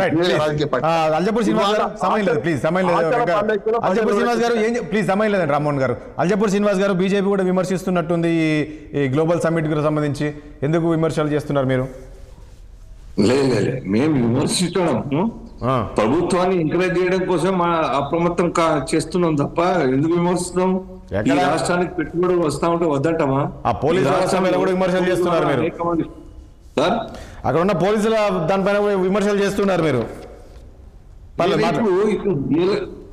రాజేష్ గారు రియల్ గా ఆ డబ్బులు, ఆ కంపెనీలు, ఆ దేశాలు ఇక్కడికి వచ్చి ఇన్వెస్ట్ చేసి ఇండస్ట్రీస్ పెడితే ఆ ఇండస్ట్రీస్ కారణంగా 10 మందికి ఉపాధి లభిస్తా ఉంటే మేము స్వాగతిస్తాం కదా. కాబట్టి ఏ పొలిటికల్ పార్టీ అయినా కానీ డెవలప్మెంట్ జరుగుతుండడాన్ని ప్రోత్సహించకుండా నెగిటివ్ గా మాట్లాడితే అది ఏ పొలిటికల్ పార్టీ. ఈ 2 ఏళ్ళు కాదండి, ముఖ్యమంత్రి గారు రేవంత్ రెడ్డి ప్రమాణ స్వీకారం చేసిన ఈ 2 ఏళ్లలో డెవలప్మెంట్ కనబడతలేదా మీకు తెలంగాణ? మీకు చూపెట్టే నాకు ముఖ్యమంత్రి గారు ప్రమాణ స్వీకారం చేసిన తర్వాత ఈ రాష్ట్రంలో కొత్త ఇండస్ట్రీస్ ఏమొచ్చినా ఒక్క లెక్క చెప్పమని చెప్పండి. Release white paper. ముఖ్యమంత్రి ప్రమాణ స్వీకారం అయిన తర్వాత ఈ యొక్క పాత 9 జిల్లాలు హైదరాబాద్, రంగారెడ్డి తప్పించి 8 జిల్లాల్లో ఇండస్ట్రియల్ పరంగా మార్పులు చూపించండి, వ్యవసాయ పరంగా మార్పులు చూపించండి, విద్యారంగ పరంగా మార్పులు చూపించండి, ఆసుపత్రుల పరంగా మార్పులు చూపించండి. నాకు ఒక్క పబ్లిక్ కావాల్సినవి స్కీమ్ల పేరు మీద మార్పులు. మీరు చెప్తారు డెవలప్మెంట్ స్కీమ్ల పేరు మీద సర్కారీ ధనం దానం చేయడానికి గుట్టలు కాదు, ఇంకేమున్నా సరిపోవు. అది కాదు. ఏ ఫ్యామిలీ కూడా, ఏ రైతు కూడా, ఏ సిటిజన్ కూడా కోరుకోడు నేను జీవితాంతం ఇంట్లో ఉండి కూర్చుంటే సర్కారు ఇవ్వాలని కోరుకోరు. ఆ కుటుంబానికి పని కల్పించాలి, ఆ ఊర్లో ఉపాధి కల్పించాలి, ఆ గ్రామంలో ఈ యొక్క కుల వృత్తులు కావచ్చు, చిన్న కుటీర పరిశ్రమలు కావచ్చు, దాని ద్వారా వ్యవసాయం కావచ్చు, వీటి డెవలప్మెంట్ ద్వారా గ్రోత్, సస్టైనబుల్ గ్రోత్ కనబడుతుంది. మీరు ఏం చేస్తారు లాస్ట్ ఇయర్ రేపు 9th డిసెంబర్ డేట్ గుర్తుంటుంది అందరికి. అవునండి, 2 ఏళ్ళు కాదండి రాజ్యపూడి శ్రీనివాస్ గారు, మీరు ఏం డెవలప్మెంట్ కనబడ్డదని మీరు అంటున్నారు, కానీ 2 ఏళ్ళు మేము సక్సెస్ఫుల్ గా చేసామని సంబరాలు చేసుకుంటున్నారు. మీరేమో నేను అదే లేని దాన్ని మొత్తంగా భూతద్దంలో చూపించి నేను దానం ఇచ్చిన, రుణమాఫీ చేసిన, లేకుంటే ₹200 ఫ్రీ కరెంట్ ఇస్తున్నా, బస్ లో ఫ్రీ ఇస్తున్నట్టు అది డెవలప్మెంట్ కాదు సార్. ఎట్లయితే దాన్ని డెవలప్మెంట్ దానం అంటారు దాన్ని. ఎంతకాలం యొక్క రైతు జీవితాంతం ప్రతి పంటకు మాఫీ కోసం లోన్ మాఫీ చేయమని అడుగుతారా? ఎవరు కొనుక్కుంటారటువంటి వ్యవసాయం? రోజు కష్టపడే వాళ్ళు సర్కారు సపోర్ట్ చేయాలి, సర్కారు మాకు దానం ఇవ్వాలి, లోన్ మాఫీ చేయాలని చెప్పి కోరుకుంటారు. రైతులు స్వాభిమానం ఉన్నటువంటి రైతులు పర్మనెంట్ సమస్యకు పరిష్కారం చూస్తాడు. వ్యవసాయంలో ఈల్డ్ పెరగడానికి సపోర్ట్ చేయాల్సిన అవసరం ఉంది, టెక్నికల్ రీసెర్చ్ సపోర్ట్ అవసరం ఉన్నది, మార్కెటింగ్ సపోర్ట్ అవసరం ఉన్నది. ఇవి ఏ రైతాన్ని కోరుకుంటారు? పంటల మార్పిడి ద్వారా ఎక్స్పోర్ట్ చేసే క్వాలిటీ పంట పండించేటువంటి ఒక ప్రభుత్వ సపోర్ట్ వాళ్ళకి కావాలి, అది కోరుకుంటారు. ఈ ఒక 50,000 లోన్ మాఫ్, లేక 1,00,000 లోన్ మాఫ్, ఒక్క రోజు అయిపోయింది. లోన్ ఎప్పుడో తీసుకున్నాడు సార్ ఆయన. అవునండి, జేబులో లేవు ఆ డబ్బులు, కాదు ఆ ఇంట్లో ఖర్చులకు కావు ఆ డబ్బులు. Already they have spent long back. Manavatha Roy గారు, ఇప్పుడు 2 ఏళ్ళు మీరు సక్సెస్ అంటున్నారు, అసలు 2 ఏళ్ళలో ఏ పెట్టుబడులు వచ్చాయండి అన్నాడు క్వశ్చన్ అడుగుతున్నారు వాళ్ళు. శ్రీనివాస్ గారు ఏం చెప్తున్నారో అర్థం కావట్లే. ఎవరికి ఏం జరిగిందని అన్నదాతలకు మీరు ఏం చేశారు ఈ 2 years లో? నాకు అర్థమైంది శ్రీనివాస్ గారు, రైతు సుభిక్షంగా బతకాలని కోరుకునే రైతు బ్రహ్మాండంగా ఉన్నాడు. తులజాపూర్ శ్రీనివాస్ గారు కాదు సార్ అని చెప్పనియండి. మీరు మాట్లాడారు, మీరు ఇంటరప్ట్ అయ్యారు సార్. నేను అవ్వలేదు, మీరు మధ్యలోకి వచ్చి చెప్పండి. ఈ దేశంలో, ఈ రాష్ట్రంలో అతిపెద్ద రంగం అంటే వ్యవసాయం. సుమారుగా 70%, 68-70% ప్రజలు డైరెక్ట్ ఆర్ ఇండైరెక్ట్ వ్యవసాయంగా ఆధారపడ్డారు. ఆ జీవితాలు నడుస్తాయి. ఆ రంగానికి యూసోమి సింగిల్ ఇన్స్టాన్స్ ఈ యొక్క నిర్ణయం కారణంగా ఇంత పంట ఎక్స్పోర్ట్ అవుతున్నాయి. ఇంత శ్రీనివాస్ గారు గతంలో మీరు అనుకుంటారు వ్యవసాయ దయచేసి ఒక నిమిషం కాదు శ్రీనివాస్ గారు, మీరు లాస్ట్ సార్ వ్యవసాయ రంగం ఆధారపడి ఉంది, కానీ గతంలో సరే మాట్లాడు కేసీఆర్ అన్నారు, వరేస్తే ఉరి అన్నారు, కానీ ఈసారి చూసాము వరేసారు, ఎంత బ్రహ్మాండంగా పండింది పంటలు, ఎట్లా అమ్ముకున్నారు, ఎక్కడే బోనస్ ఇచ్చింది ప్రభుత్వం, మంచి పంటలు అమ్ముకున్నారు, ఎక్కడ ఇబ్బంది అనిపించింది చెప్తున్నా మీరు వ్యవసాయం గురించి. పంట పండించిన రైతు మిగిలిందేదని చూడాలి. మనోహరరావు గారు రాజశేఖర్ మీ దగ్గరకు ప్లీజ్. మనోహరరావు గారు, రాజేష్ గారు, సంతోషంగా రాజశేఖర్ ఇస్తారు ప్లీజ్. రాజశేఖర్ సంతోషంగా ఉన్న రైతు మాఫీ అడిగాడు, రుణమాఫీ. అన్నదాతను ప్లీజ్ ఆపితే ఎట్లా? ఒక నిమిషం మానవతరాయ్ గారు, ఒక నిమిషం రజిత గారు అంటున్నారు. మానవతరాయ్ గారు ప్లీజ్ ఒక నిమిషం. మన రజిత గారు సార్ చెప్పండి. ఇప్పుడు టాపిక్ డీవియేషన్ తీసుకోకుండా ఇప్పుడు కాంగ్రెస్ పాలనకు ఈ 2 ఏళ్ల అంటే వీళ్ళు చేసే గ్లోబల్ సమ్మిట్ మళ్ళీ అది టాపిక్ డైవర్ట్ కాకుండా ఒకటండి, కాంగ్రెస్ పాలనకు నిన్నటికి సరిగ్గా 2 ఏళ్లు.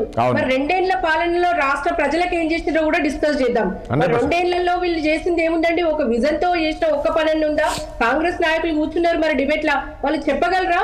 మరి అదే కేసీఆర్ 2 ఏళ్ల పాలన నేను చెప్తా వినండి. మరి 2 ఏళ్లు కొత్తగా సీఎం అయినప్పుడు, కొత్తగా రాష్ట్రం తెచ్చుకున్నప్పుడు మేమేం చేసినాం అనేది మీకు తెలుసు. కొత్తగా కేసీఆర్ గారు అద్భుతంగా తీర్చిదిద్దిన విషయం, మొదటి 2 ఏళ్లలో 24 గంటల కరెంట్ ఇచ్చిన విషయం కూడా యావత్ తెలంగాణ సమాజానికి తెలుసు. అద్భుతమైన మిషన్ భగీరథ కార్యక్రమం, మిషన్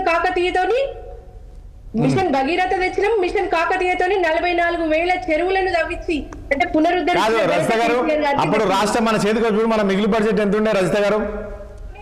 మొదటి కేబినెట్ మీటింగ్ లోనే 2,000 నుంచి 1,000కి పెన్షన్ పెంచడం.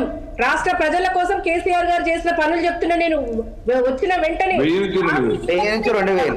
హామీ ఇవ్వకపోయినా కూడా కళ్యాణ లక్ష్మి ఇచ్చినాం, షాదీ ముబారక్ వంటి గొప్ప గొప్ప అసలు దేశం మెచ్చే పథకాలను క్రియేట్ చేసి ఇచ్చినాం. ఎక్కడ మేనిఫెస్టోలో లేకపోయినా మొదటి కేబినెట్ లోనే ఆమోదించింది కేసీఆర్ గారి ప్రభుత్వం. అంటే 2 ఏళ్ల పాలనలో ఆయన ఏం చేసిండు, మేమేం చేసిండు అనేది ఇక్కడ ప్రధానంగా చర్చించుకోవాల్సిన అంశం. రేషన్ కోటాను కూడా 4 కిలోల నుంచి మేము 6 కిలోలకు పెంచినాం రాగానే. మరి హాస్టల్ల విద్యార్థులకు, గురుకులాల్లో విద్యార్థులకు కూడా సన్న బియ్యంతో భోజనం పెట్టినాం. ఎస్సీ ఎస్టీలకు కూడా 100% సబ్సిడీ ఇచ్చినాం. మరి చిన్న సన్నకారు రైతులకు కూడా 90% ఇచ్చినాం. ఆల్మోస్ట్ సబ్సిడీతో వాళ్ళకి అందించడం. మరి పెద్ద పెద్ద కంపెనీలను ఆకర్షించడానికి టీఎస్ ఐపాస్ పాలసీ తెచ్చినాం. శాంతి భద్రతలకు ఎక్కడ కూడా విఘాతం కల్పించకుండా she teams, law and order పటిష్టం చేసిన ఘనత కూడా కేసీఆర్ గారికి దక్కింది. మరి మీరేం చేసిండ్రు? 2 ఏళ్ల పాలనలో ప్రమాణ స్వీకారం చేయంగానే ప్రజా దర్బార్ అన్నారు. ఏమైంది? ఒక్కనాడు వచ్చిండు సీఎం, ఎటు పోయిండు? 2-3 రోజులు మంత్రులు హడావిడి చేసిరు. మరి ప్రజాభవన్ పేరుకే కానీ దాంట్లో విందులు వినోదాలకి సరిపోతుంది. వాళ్ళు మంత్రులు కానీ ఇంకెవరైనా మంచిగా పండుగలు పబ్బాలు జరుపుకుంటున్నారు కానీ ప్రజలకు ఏం న్యాయం జరుగుతుంది ప్రజాభవన్ అని నేను అడుగుతున్నా. 2 ఏళ్ల నుంచి నయవంచక పాలననే చేస్తున్నారు కదా. ఎస్, ఇది నిజం కాదండి? ఇవాళ 2 ఏళ్ల పాలనలో చెప్పుకోదగ్గ ఒక అంశం ఉందా? రజిత గారు మీరు ప్రజాభవన్ గురించి మాట్లాడారు కానీ ఎందుకంటే ఇప్పుడు ముఖ్యమంత్రి గారు అన్న తర్వాత ముఖ్యమంత్రి గారు అంటే ప్రతిరోజు అంటే ఉండలేరు, రారండి. ఎందుకంటే చాలా మంత్రులు వచ్చారు. తర్వాత అక్కడ ఒక చిన్నారెడ్డిని పెట్టారు, ప్లానింగ్ కమిషన్ వచ్చారు. చిన్నారెడ్డి ప్రతిరోజు ఉంటున్నారు, మంగళవారం నిర్వహిస్తున్నారు. ఒక నిమిషం ప్లీజ్ మానవతరాయ్ గారు. ఓకే మానవతరాయ్ గారు ఒక నిమిషం. ప్రజల వివరాలను గోప్యంగా ఉంచాల్సిన ప్రభుత్వం వాళ్ళు తీసుకున్న దరఖాస్తులను చెత్తపుట్టలో చూడలేదండి. మనం టీవీలో చూస్తాం కదా. ఇవన్నీ మాటలకే పరిమితం. ఏమన్నాడు ముఖ్యమంత్రి గారు? ప్రజా దర్బారులో ప్రజలను స్వయంగా కలుస్తా అన్నాడు. ఆయన కదా చెప్పిండు. ఆయనే చెప్పిన మాట నేను గుర్తు చేస్తుండండి. ఎవరో వచ్చి కూర్చుంటారని చెప్పలేదు ఆయన, అని చెప్పిండు కదా. సరే, కేసీఆర్ టైంలో రాష్ట్ర ఆదాయం పెంచడము మరి ఇప్పుడు ఎందుకు తగ్గిందో చెప్పండి. ఆత్మవిమర్శ చేసుకోండి. ఇప్పుడు వాదించుడు కాదు, నేననుడు మీరనుడు కాదండి. రాష్ట్ర ఆదాయం ఎందుకు తగ్గిందో చెప్పండి. హెల్త్ యూనివర్సిటీలో పిల్లల మార్కులు వేయడంలో కూడా స్కామ్ చేస్తున్నారు నాయకులు. మరి వైస్ ఛాన్సలర్ రాజీనామా. రజిత గారు ఇక్కడ రజిత గారు మీరే అంటున్నారు రజిత గారు మీరే అంటున్నారు. ప్లీజ్ ఒక నిమిషం, ప్రజా దర్బార్ నిర్వహిస్తారు. ప్లీజ్ ఒక నిమిషం అండి. ప్రజా దర్బార్ నిర్వహిస్తారు ముఖ్యమంత్రి, కానీ ఆయన ప్రజల్లోకి వెళ్తున్నారు కదా, ప్రజల్లోనే ఉంటున్నారు కదా నిత్యము. ఎందుకంటే వెళ్తున్నారు, రోజు సభలు అంటున్నారు, ప్రజలు కలుస్తూనే ఉన్నారు కదా. గ్రామాన్ని వెళ్ళి సభలు పెడుతున్నారు కదా. సర్పంచ్ ఎలక్షన్లు జరుగుతుంటే కాంగ్రెస్ నాయకులను, కాంగ్రెస్ ఎమ్మెల్యేలను ప్రజలు నిలదీస్తున్నారు. గ్రామాల్లోకి తిరుగుతున్నారని చెప్పి ప్రజలు నిలదీస్తున్నారు. ప్రజా సమస్యలు ఎక్కడ తీరినాయి చెప్పండి. మానవతరాయ్ గారు ప్లీజ్ ఒక నిమిషం. రజిత గారు దయచేసి ఒక నిమిషం మాట్లాడిద్దాం ప్లీజ్. ఎక్కడ చూసినా అక్రమాలు. రైజింగ్ తెలంగాణ దేంట్లో అండి? 2023లో 789 హత్యలు జరిగితే రేవంత్ రెడ్డి పాలనలో అవి 1440. మహిళల మీద శాతం అత్యాచారాలు పెరిగినాయి. ఇదేనా రైజింగ్ తెలంగాణ? 822 మంది రైతులు ఆత్మహత్యలు చేసుకున్నారు. ఆటో డ్రైవర్లు, గుల్కూర విద్యార్థులు చచ్చిపోయారు. ఇదేనా? రజిత గారు ఒక్క నిమిషం ప్లీజ్, ఒక్క నిమిషం. రజిత గారు ఒక్క నిమిషం మాట్లాడిద్దాం ప్లీజ్, ఒక్క నిమిషం మాట్లాడిద్దాం. మనోహర్ గారు ప్లీజ్ కంటిన్యూ. కేసీఆర్ పాలన పైన పటారం లోన్ లొటారం. ప్రజలకు అర్థమయ్యే ఆయన్ని ఫామ్ హౌస్ కు పరిమితం చేశారు. ఆయన వీళ్ళు ఇంకా అనాలోచితంగానే మాట్లాడుతున్నారు. ఇప్పుడు కేసీఆర్ పాలనకు రేవంత్ రెడ్డి పాలనకు నక్కకి నాగలోక అనుకున్నంత తేడా ఉంది. ఇది జాతీయ ప్రభుత్వం, ఇది కాంగ్రెస్ ప్రభుత్వం. అంటే జాతీయ పార్టీ, ఇందులో బహునాయకత్వం ఉంటుంది. మొత్తం కర్త కర్మ క్రియ ఒక్కరి దగ్గరే ఉండదు. 10 ఏళ్ల కేసీఆర్ ఏది ప్రగతి భవన్లో భోజనం చేసిన ఖర్చు 1000 కోట్లు. బంధువులు చుట్టాలు మాంసాహారం, ఓన్లీ గన్మెన్లకు పప్పు అన్నాలు, వాళ్ళ కుటుంబ సభ్యులకు రోజువారి మొత్తం లెక్క కడితే ఆర్టీ నిన్ననే వచ్చింది. అది తెలుసుకోండి ఫస్ట్, ఎవరేం దుబారా చేస్తున్నారు. డిప్యూటీ సీఎం గారు కుమారుడు, ఆయన దళిత ఉప ముఖ్యమంత్రి, ఆయన ఇంట్లో అక్కడ నివాసం ఉంటాడు. అక్కడ అధికారికంగా కొడుకు ఆయన ఎంగేజ్మెంట్ చేసుకుంటూ ఏం దుబారా చేయలే, ఏం ప్రభుత్వ ధనాన్ని ఏం ఖర్చు పెట్టలే. వాళ్ళ సొంత డబ్బులు పెట్టి అదే ఇల్లు కాబట్టి అందరికి అనుకూలంగా చేసుకున్నారు. మీ లెక్క భోజనాలకి 1000 కోట్లు ఖర్చు పెట్టలే. మరి ఏం తిన్నా, బంగారం తిన్నారా, వెండి తిన్నారా? కాబట్టి గుర్తుపెట్టుకోండి, మేమేం చేసినామో చెప్తున్నా. మీరు 1,00,000 రుణమాఫీ చేస్తారని 10 ఏళ్ళు పట్టింది, మిత్తి మాఫీ చేశారు మీరు. మేము 2 లక్షల రుణమాఫీ 18 నెలల్లో పూర్తి చేసినాం. దాదాపు 25,35,964 మంది రైతుల ఖాతాల్లో 20,616 కోట్లు వేసినాం. అదేవిధంగా రైతు భరోసా ఇయర్ అన్నారు. రైతు భరోసా ముచ్చట కూడా తీర్చినాం. 70 లక్షల మంది రైతుల ఖాతాల్లో 9 రోజుల్లో 9 లక్షల కోట్లు, మన 9,000 కోట్లు వేసినాం. క్షమించాలి, 9,000 కోట్లు వేసినాం. అదేవిధంగా మొత్తం కలిపి రైతు భరోసాకి 21,000 కోట్లు వేసినాం. అన్నదాతకు తెలంగాణలో కాంగ్రెస్ ప్రభుత్వం ఖర్చు పెట్టింది 19 నెలల కాలంలో. నేను చెప్పేది 1,04,000 కోట్లు. ఇలా వరి సాగు పంటలో పంజాబ్ని మించిపోయింది తెలంగాణ. అది కానీ ఒకటి మనోహరరాయ్ గారు ఇక్కడ ఒక పాయింట్ మాట్లాడదాం ప్లీజ్. మనోహరరాయ్ గారు అత్యధికంగా దాదాపు 1,90,000 కోట్ల మెట్రిక్ టన్నుల వరి సాగు ఉత్పత్తి అయింది. దాదాపు ఒక యాసంగి మళ్ళా వర్షాకాలం ఎండాకాలం పంట కలిపితే ఇంకా అత్యధికంగా సాగు అయింది. వరి పంటకు బోనస్లు ఇస్తున్న 314 కోట్లు బోనస్ ఇచ్చినాం. అదేవిధంగా ఉచిత విద్యుత్కు 16,000 కోట్లు ఖర్చు పెడుతున్నాం. పంట కొనుగోలు 2 రోజుల్లో రైతుల ఖాతాల్లో పోతున్నాయి. మొత్తం మనోహరరాయ్ గారు ఇక్కడ ఒక్క నిమిషం. మనోహరరాయ్ గారు ఇక్కడ ఒకటి గుర్తుపెట్టుకోండి. మహిళలకు ఏం చేసినామంటే 8,400 కోట్లు పెట్టి మహిళలకు ఉచిత బస్సు ప్రయాణం ఇచ్చినాం. అదేవిధంగా 45 లక్షల మందికి 500కే సబ్సిడీ సిలిండర్ ఇచ్చి 700 కోట్లు ఖర్చు భరాయించినాం. అదేవిధంగా గృహజ్యోతి పథకం ద్వారా 55 లక్షల మందికి దాదాపు 3,814 కోట్లు ఖర్చు పెట్టి వాళ్ళకు 200 యూనిట్కి ఉచిత విద్యుత్ ఇస్తున్నాం. ఇంకెక్కడ తక్కువైంది చెప్పండి. మీరు లీకులు పేపర్లు, అరే గ్రూప్ 1 పెట్టడం చేత కాలేదాయా, గ్రూప్ 2 పెట్టడం చేత కాలేదాయా, 22 నోటిఫికేషన్లు ఇస్తే 18 ప్రశ్నాపత్రాలు లీకులు ఉద్యోగాలు అమ్ముకున్నారు సింగరేణిలో. ఇవాళ రేవంత్ రెడ్డి నాయకత్వంలో ఎవరిచ్చిన నోటిఫికేషన్లు అయినా 60,000 ఉద్యోగాలను వేగవంతంగా పారదర్శకంగా మనోహరరాయ్ గారు ఇక్కడ ఒక పాయింట్ ప్లీజ్. ఒక విషయం, ఇక్కడ ఉద్యోగాల విషయానికి వచ్చినాం. మనోహరరాయ్ గారు ఒక పాయింట్ ప్లీజ్. నా వాయిస్ వినపడుతుందా? మనోహరరాయ్ గారు మీరు ఇప్పుడు మనోహరరాయ్ గారు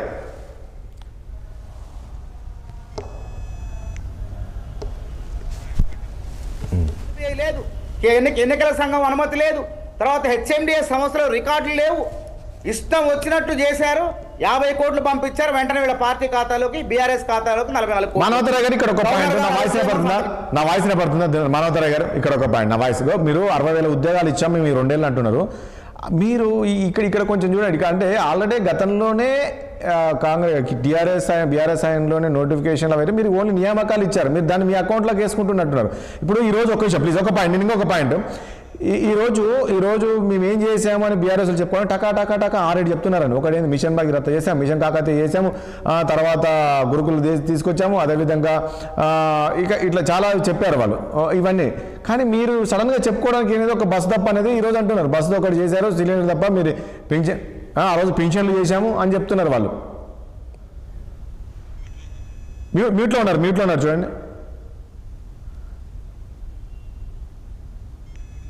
మ్యూట్లో ఉన్నారు చూడండి ప్లీజ్. మ్యూట్లో ఉన్నారు చూడండి. వ్యవసాయం గురించి నేను చెప్పా. మహిళా సాధికారత, ఆర్టీసీ బస్సులు 1000 బస్సులు వాళ్ళకే అప్పచెప్పినాం, ఆర్టీసీ డిపోలకు అప్పచెప్పారు.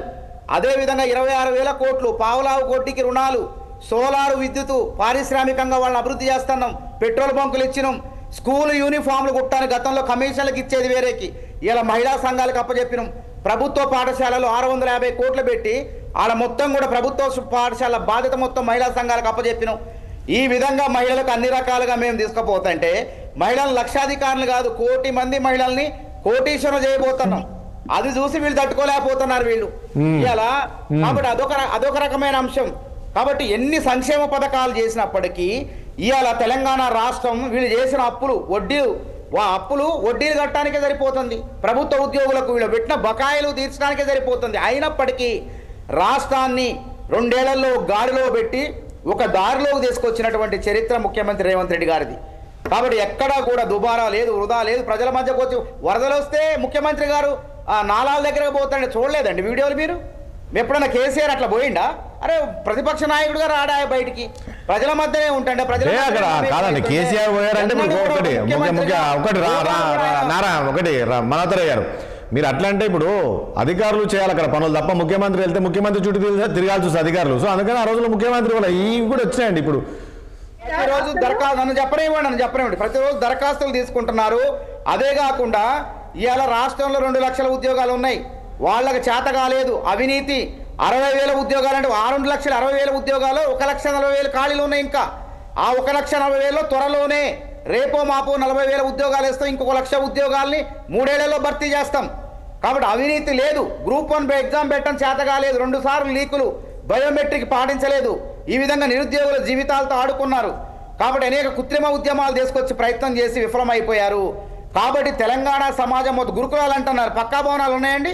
ఇవాళ 200 కోట్లు పెట్టి 25 ఎకరాల్లో ప్రతి గురుకులానికి 76 గురుకులాలు, దాదాపు 119 నియోజకవర్గాల్లో కాకుండా 76 నియోజకవర్గాల్లో 200 కోట్లు పెట్టి 25 ఎకరాల ఆహ్లాదకరమైన వాతావరణంలో కార్పొరేట్ స్థాయి విద్యను అందించే విధంగా 15,000. సరే మీరంటే మానవతరాయ్ గారు మానవతరాయ్ గారు మీరంటే ఇప్పుడు సరే రాజకీయ పార్టీలు కాబట్టి మీరు చెప్తారు. ఒకసారి మనం రామ్మోహన్ రావు గారు అడుగుదాము, ఎందుకంటే ఆయనకు ఏ పార్టీతో సంబంధం లేదు. రామ్మోహన్ రావు గారు, ఇక్కడ ఈ 2 ఏళ్ళు రేవంత్ రెడ్డి గారి పాలన, అక్కడ మన పాత 2 ఏళ్ళ కేసీఆర్ పాలన తీసుకుందాం. ఎందుకంటే ఈరోజు అందరూ ఇందులో ఈ ఇద్దరిలో ఎవరిది ఎట్లా ఉందండి? ఎవరి పాలన బాగుంది చెప్పండి. ఇప్పుడు వాళ్ళు చెప్తున్నా మీరు ఆ రోజు ఇది ఏం చేయలేదు, మాటలు తప్ప చేతలు చేయలేదు అంటున్నారు. వాళ్ళ చెప్పులో మనం కాలు పెట్టద్దుగా నా ఉద్దేశం అంటే ప్రభుత్వాలు శాశ్వతం, పార్టీలు శాశ్వతం కాదు. అభివృద్ధి నిరంతర ప్రక్రియ. గ్లాసులో సగం నీళ్లు ఉన్నాయనేమో అధికార పార్టీ చెప్తుంది ఎప్పుడు కూడా, గ్లాసులో సగం నీళ్ళు లేవని ప్రతిపక్షాలు చెప్తాయి అప్పుడైనా ఇప్పుడైనా. కనుక ఏమంటే అభివృద్ధి నిరంతర ప్రక్రియ కానీ కొనసాగుతూనే ఉంది. అప్పుడు కేసీఆర్ హయాంలో అభివృద్ధి అసలు లేదని చెప్పడం, ఇప్పుడు వీళ్ళ హయాంలో కూడా లేదని చెప్పను. కానీ మొత్తం మీద జరుగుతున్న అభివృద్ధిని కంటిన్యూ చేయ కోరుతున్నాను. ఇప్పుడు సమ్మిట్ గురించి ఒక 2 నిమిషాలు ఒక నిమిషం మాట్లాడతాను. సమ్మిట్ లో జరుగుతున్న ఏవైతున్నాయో ఒప్పందాలు MOUలు ఆల్రెడీ కుదుర్చుకొని వచ్చారు. ఎన్నొస్తే రేపు సాయంత్రం తేలిపోతుంది. మళ్ళీ అట్లానే 2047 విజన్ తెలంగాణ, మన రైజింగ్ తెలంగాణ దాని మీద ఆల్రెడీ లీక్ అయింది, రేపు ప్రకటిస్తారు. నేనేమంటున్నానంటే రాష్ట్ర ప్రభుత్వం చేయాల్సిన పని లేదంటే వచ్చిన పెట్టుబడులు ఏవైతే తెస్తాం అనుకున్నారో వాళ్ళకి 4 అంశాలలో సహకారం అందించాలి. ఒకటి భూమి ఇవ్వాలి, తర్వాత భూమికి సంబంధించిన రోడ్లు వేయాలి, తర్వాత కమ్యూనికేషన్ ట్రాన్స్పోర్టేషన్, ఈ 2 నీళ్లు ఇవ్వాలి, అట్లాగే కరెంట్ ఇవ్వాలి. ఇవి ఇచ్చినప్పుడు మాత్రం సాధ్యమవుతుంది. వచ్చిన పెట్టుబడులు ఆహ్వానిద్దాం, ఆ వచ్చిన పెట్టుబడులు తొందరగా సహకారం చేసే ప్రయత్నం చేద్దాం. ఒక్కనాడే రేపటికల్ రోమనగరం ఒకటే నాడు నిర్మాణం కానంటే ఫ్యూచర్ సిటీలో వాళ్ళు ఏవైతే తీసుకొస్తామంటున్నారో పరిశ్రమలు పెడతామనుకుంటారు. అగ్రిమెంట్ లో సహకారం కావడానికి ముందస్తు ఇప్పుడు మొదలవుతుంది కదా. అన్నప్రసాద్ నాడే వాయక పచ్చడి పెట్టలేం, కానీ ఈ ముందు తెలుస్తుంది అంటున్నాను. నేనేమంటున్నా గతంలో 2 సంవత్సరాలు దావోస్ సదస్సుకు వెళ్ళొచ్చారు కదా, అవి ఏమైనా సహకారమైన అవి ఇప్పుడు వీటిని కూడా ప్రభుత్వం శ్వేతపత్రం ప్రకటించింది అనుకోండి, ఇన్ని కంపెనీస్ వచ్చాయి, ఈ 1,00,000 కోట్ల పెట్టుబడి అంటున్నారు, 1,00,000 కోట్ల పెట్టుబడికి ఇవి చేస్తున్నాం, మేము భూములు ఇస్తున్నాం అని ప్రకటిస్తే మంచిది అంటున్నాను నేను. దీన్ని పాజిటివ్ గా అర్థం చేసుకుందాం. ఆ తెలంగాణ అభివృద్ధి చెందితే మొదలు చెప్పాను, కోడలు అర్థ సామాన్ చెప్పాను కదా, మనందరం సంతోషిస్తాం, అందరూ బాగుండాలి, అందులో మనం ఉండాలని కోరుకుంటే వాళ్ళం కనుక కిషన్ రెడ్డి గారు పోయారు, అభినందించలేదా? మన కైలాస్ సత్యార్థి పోయి అభినందించలేదా? అట్లా నేను ఏమంటున్నా అంటే అందరి పాట అదే, తెలంగాణ అభివృద్ధి కావాలి, రేజింగ్ తెలంగాణ కావాలి. కేసీఆర్ మన రేవంత్ రెడ్డి గారి కలలు కన్నా త్రిబుల్ మన 3 ట్రిలియన్ల ఆర్థిక వ్యవస్థగా 2047 కావాలి. ఎవరుంటే అందరం చచ్చిపోతాం, అప్పటికల్లా కావాలి. కానీ ఏమైతుందంటే పోటాపోటీ రాజకీయాల వల్ల వాళ్ళని వీళ్ళు ఒకటి. రామ్మోహన్ రావు గారు, ఈ రోజు సమ్మిట్ చూసి రామ్మోహన్ రావు, ఈ రోజు మనం చూసాం కదా, ఈ గ్లోబల్ సమ్మిట్ చూస్తే ఏమనిపించింది అంటే ఈ రోజు పరిస్థితి బట్టి ఖచ్చితంగా మన తెలంగాణలో ఈ 1,00,000 కోట్లు ఏదైతే పెట్టుబడులు వచ్చే అవకాశం ఉంది, ఇక్కడ ఉన్న ప్రతినిధులను వీళ్ళని చూసి అనిపిస్తుందా? ఎల్లుండి తెలుస్తుంది కదా. ఇప్పుడు రేపు ఎంఓఏలు కుదుర్చుకున్నాక తెలుస్తుంది, ఇప్పుడు చెప్పలేం కదా మనం. చూసుకుంటే మంచిది అంటున్నాడు. బహుళ రంగాల్లో కావాలి. నేను మొదటి నుంచి చెప్తున్నాను, ఏదైతే 3 ఏరియాలు చేశాను కదా రాజేష్ గారు, దాన్ని ఆహ్వానించాను నేను. ఏదైతే ప్యూరు అట్లాగే మనకు రేర్, ఈ 3 అభినందిస్తున్నాను. కానీ కేంద్రీకృత అభివృద్ధి వల్ల నష్టం జరుగుతుంది. గతంలో జరిగింది అది. కేంద్రీకృత కాకుండా ఇంతకుముందు మనవతయ్య గారు చెప్పారు కదా, నైజాం కాలంలో అజంజా మిల్లు వరంగల్ పెట్టిండ్రు, అక్కడెక్కడ పేపర్ మిల్లు సిర్పూర్ కారణాలు పెట్టిండ్రు, అట్లాగే చిన్న తరహా మధ్యతరగతి ప్రాజెక్టులు కట్టిండ్రు, పెద్దవి కట్టలే. స్వాతంత్రం వచ్చిన నాగరాజు శ్రీశైలం కట్టుకున్నా. ఏమంటే అప్పటి విజన్ ఏదైతుందో అదే విజన్ ఇప్పుడు చూపించమంటున్నాను. ఇప్పుడు ఏదైతే తెలంగాణ విజన్ ఏదైతుందో ఇప్పుడు 3 ఏరియాలు చేయడం మంచిదే. కానీ పరిశ్రమలు హిట్ పేరు మీద పరిశ్రమలు బయటకు తీసుకుపోతే బయట భూములు కొనాలి కదా, దాన్ని కూడా చూపించాలి కదా. గతంలో ఔషధ నగర్, ఇప్పుడు ఫ్యూచర్ సిటీ అంటున్నది ఔషధ నగర్ కోసం కేటాయించిన భూములు వీళ్ళు సేకరించినవి, ఇప్పుడు ప్రభుత్వం సేకరించింది కాదు. కానీ ప్రభుత్వం శాశ్వతం కదా. గత ప్రభుత్వం సేకరించిన భూములు ఏం చేయాలి ఏం చేయొద్దని ఇప్పుడు ప్రభుత్వం నిర్ణయిస్తుంది. మ్యాండేట్ వాళ్ళకి ఇచ్చారు ప్రజల తీర్పును అందరం గౌరవించాల్సిందే. నేనేమంటున్నానంటే ఇప్పుడు జరిగిపోయి అభివృద్ధిలో ఈ శ్వేతపత్రం విడుదల చేసి ఈ పెట్టుబడులు వచ్చినాయి. గత 2 ఏళ్ళుగా మేము దావూద్ పోయి వచ్చాం, అవి వచ్చినాయి, ఇప్పుడు వస్తున్నాయి ఇవి అని ఒక ప్రకటన చేస్తే మంచిది కదా అంటున్నాను. స్పష్టంగా ఆహ్వానించాలి. ఎవరు వచ్చినా పెట్టుబడుల కోసం తెలంగాణకి ఎవరు వచ్చినా ఆహ్వానించాలి. రెడ్ కార్పెట్ వేయాల్సిందే. మన వాళ్ళు వచ్చినా బయట వాళ్ళు వచ్చినా చేయాల్సిందే. దీనైతే ఆశావాహ దృక్పథంతో చూస్తున్నా. పాజిటివ్ గా చూద్దాం. జరిగిన తర్వాత విమర్శిద్ది, ఇప్పుడే విమర్శించిన అవసరం లేదు. కానీ నేనేమంటున్నానంటే మనం ఎక్కడున్నామో తెలుసుకొని ఎక్కడికి పోవాలన్న కొంచెం ప్లాన్ వేసుకుంటే మంచిది అంటున్నాను, అంతకంటే ఏం లేదు. రైట్. చివరిగా వల్జపూడి శ్రీనివాస్ గారు మీరు మాట్లాడలేదు. ఈ 2 ఏళ్ల పాలన పైన కూడా బీజేపీ విమర్శలు చేస్తుంది. ఈ 2 ఏళ్ల పాలనలో రేవంత్ రెడ్డి గారి పాలనలో కనబడట్లేదా వాళ్ళు తీసుకొచ్చిన సంక్షేమ పథకాలు కావచ్చు? ఈరోజు రాష్ట్రం అప్పుల్లో ఉన్నప్పటికీ కూడా ఇచ్చిన మాట కట్టుబడి ఈ సంక్షేమ పథకాలన్నీ కూడా మేము అమలు చేస్తున్నాం అని చెప్తున్నారు. ఒకటి, చివరిగా మన కష్టాలని కూడా దృష్టిలో పెట్టుకొని ఫ్యూచర్ ప్లాన్ అంటూ ఎవరైనా ప్రిపేర్ చేసిన కుటుంబ యజమాని కావచ్చు, ప్రభుత్వం కావచ్చు, ప్రభుత్వం యొక్క పెద్ద కావచ్చు, ఇప్పుడు ముందర పెట్టుకున్నటువంటి ఒక టార్గెట్ ఫ్యూచర్ తెలంగాణ కోసం రైజింగ్ 2047 కావచ్చు, లేకుంటే గ్లోబల్ సమ్మిట్ కావచ్చు, సక్సెస్ కావాలి, పెట్టుబడులు రావాలి. దాని తగ్గట్టుగా ఇంతకుముందు పదే చెప్తా, 2 కాళ్ళలో ఒక కాలు నా మామూలుగా ఉండి ఒక లావు అయితే ఏ తల్లి కూడా సంతోషపడదు. అది వాపు మలుపు కాదు. తెలంగాణ కూడా 10 జిల్లాల్లో 9, 8 జిల్లాలంతా కూడా గ్రామీణ ప్రాంతాల యొక్క పరిస్థితులు. ఆ ప్రాంతాలను కూడా సమాంతరంగా డెవలప్ చేయడానికై అన్ని కనెక్టివిటీ వచ్చేసి చాలా ఏరియాల్లో రైల్వే లైన్ ఉంది, ఎయిర్పోర్ట్స్ 2 ఇప్పుడు హైదరాబాద్ రెడీ అవుతా ఉన్నది, వరంగల్ రెడీ అవుతా ఉన్నది, ఇంకోటి ఎక్కడో చేస్తే ఆయా ప్రాంతాల్లో గత ప్రభుత్వాలు కూడా కొన్ని సాఫ్ట్వేర్ కంపెనీస్ యొక్క టవర్స్ ఇక్కడ నిర్మించడం జరిగింది. ఇలాగా ఎక్కడ ఏ రిసోర్స్ ఉన్నది, ఎక్కడ ఎటువంటి ఒక ఎంకరేజ్ చేయొచ్చు ఆ ప్రభుత్వం. ప్రపంచానికి కావాల్సింది మంచి నాలెడ్జ్, స్కిల్ ఉన్నటువంటి మ్యాన్ పవర్ కావాలి సార్. అది కేవలం భారత్ మాత్రమే అవుతుంది. కాబట్టి మన దగ్గర అంత శక్తి సామర్థ్యం ఉన్న విషయాన్ని గుర్తించి ఈ యొక్క రాష్ట్ర సర్వతోముఖాభివృద్ధి కోసం ఈ యొక్క ప్రభుత్వం పనిచేయాలని కోరుకుంటాం. దానికి ఈ యొక్క సమ్మిట్ సపోర్ట్ ద్వారా ఏమైనా జరుగుతాయని ఆశిస్తున్నా. రెండవది సార్, అర్థం కాదు, ప్రభుత్వంలో మీరు మంచి ఆలోచనల కోసం జస్ట్ అందరినీ నిష్ణాతుల్ని, ఇంటెలెక్చువల్స్ ని ఒక ఓపెన్ అభిప్రాయ సేకరణ అడగండి, మెయిల్ పంపండి. మీరు గొప్ప ఐడియాస్, మీ యొక్క ఆలోచనలు బాగున్న వాటికి మేము బహుమతులు ఇస్తాం, మీ ఇంప్లిమెంట్ చేసే స్థితికి వస్తే మీకు బహుమతులు ఇస్తామని ఎంకరేజ్ చేస్తూ మీరు అడగండి మంచి ఒపీనియన్స్. విద్యాపరంగా అడగండి, టెక్నాలజీ పరంగా, ఎక్స్పోర్ట్ కావచ్చు, వ్యవసాయం కావచ్చు, ఇరిగేషన్ కావచ్చు, ఇండస్ట్రీస్ కావచ్చు. ఈ రకంగా కొత్త ఆలోచనలు ప్రజలు, ఇప్పుడు అందరూ నిష్ణాతులు సబ్జెక్ట్ వైజ్ థరోగా ఉంటారు. ఏ మినిస్టర్ అయినా ఎమ్మెల్యే అయినా అనుకోలేము. ఎందుకంటే కొందరికి ఒక రంగంలో కొంత నాలెడ్జ్ ఉంటే ఇంకొందరికి ఉండకపోవచ్చు. So general public opinion call for చేయండి. ఎట్లయితే మోదీ గారు నేషనల్ ఎడ్యుకేషన్ పాలసీని దృష్టిలో పెట్టుకొని ఓపెన్ గా 2.5 లక్షల మంది రెస్పాండ్ అయినారు, అభిప్రాయాలు ఇచ్చినారు, గొప్ప ఆలోచనలు ఇచ్చినారు.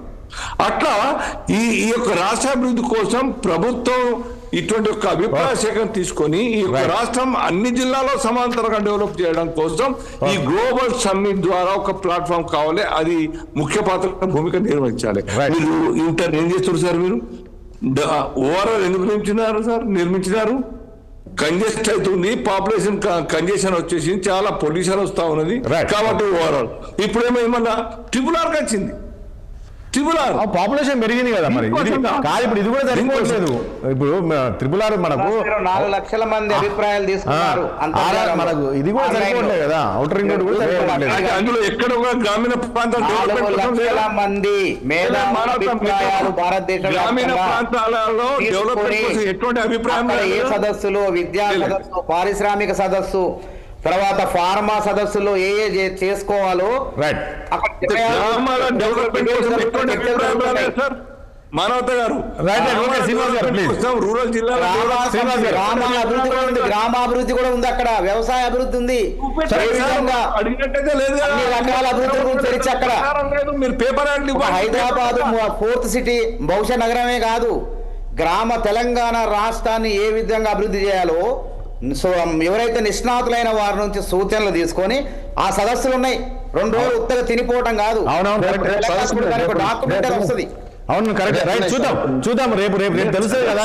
కాదా శ్రీనివాస్ గారు, ఇప్పుడు సరే ఈ రోజు ఎందుకు విమర్శలు, రేపు తెలుస్తాయి కదా. పెద్ద ఎత్తున ఈ రోజు ఎంతో ప్రతిష్టాత్మకంగా తీసుకొని కాంగ్రెస్ సర్కార్ నిర్వహిస్తుంది ఈ సమ్మిట్.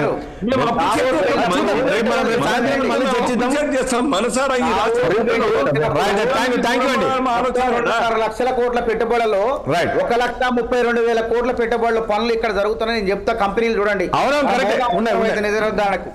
అమెజాన్ కంపెనీ, తర్వాత మెగా ఇంజనీరింగ్ వాళ్ళు మనోళ్లే, ఇక్కడ ఉమ్మడి రాష్ట్రం వాళ్ళే, HCL వాళ్ళు 10,000 కోట్లు, JSW జిందాల్ వాళ్ళు,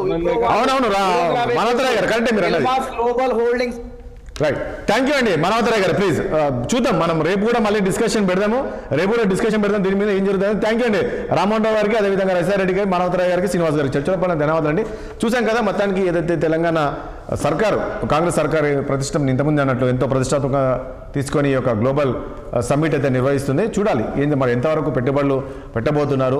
ఎందుకంటే విదేశాల నుంచి కూడా చాలా వరకు పారిశ్రామికవేత్తలు వచ్చారు. ఈరోజు సమావేశం జరుగుతుంది, మళ్ళీ రేపు కూడా ఉంది కాబట్టి 2 రోజుల పాటు ఉంది కాబట్టి చూడాలి ఎంతవరకు పెట్టుబడులు వస్తుంది. ఎందుకంటే సర్కార్ ఒకటే ఆలోచిస్తుంది, 1,00,000 కోట్ల పెట్టుబడులు ఖచ్చితంగా వచ్చే దశగా ఈరోజు వాళ్ళు అడుగులు వేస్తున్నారు కాబట్టి మరి ఆ రకంగా 1,00,000 కోట్ల పెట్టుబడులు పెట్టే అవకాశం ఉందా తెలంగాణలో ఏంటి అనేది చూడాలి. రేపు ఎమోవల్ చేసుకున్న తర్వాత ప్రభుత్వం ఒక ప్రకటన అయితే చేయబోతుంది, ఏం జరగబోతుంది ఏంటో చూద్దాం. ఇది వాళ్ళ చర్చ. రేపు మరో మరి కలుద్దాం. చూస్తున్నాండి 60 సామాన్యుడి ఆరోపణ.